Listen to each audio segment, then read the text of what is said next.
So in this video, we're going to take a derivative that involves a radical function and a trigonometric function. So we're going to need to apply, in this case, the product rule. So here I have the function f of x equals 2 times the fourth root of x to the fifth times the secant of x. So I'm going to take my function f of x and I'm going to rewrite this radical form here into a form to which I can apply the power rule. So I'm going to rewrite the x as the 5/4 power. Oops. So we're going to rewrite it as x to the 5/4 power times the secant of x.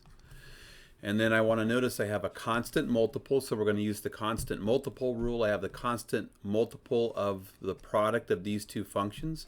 So if I take the derivative, it's just going to be the constant multiple of the derivative of the product. So now I can ignore the constant term because I've brought it down, and I need to apply the product rule to the product of these two functions. So the product rule says take the derivative of the first function. The derivative of x to the 5/4 is going to be bring the 5/4 down into the coefficient position on x and subtract 1 from 5/4, which will leave a quarter. And then multiply that times the second function, the secant of x. And then the product rule says add to that, take the first function, the x to the 5/4, and multiply it by the derivative of the second function. And the derivative of the secant function is the secant tangent. So we're going to get secant of x times tangent of x. Close parentheses because we have the constant multiple.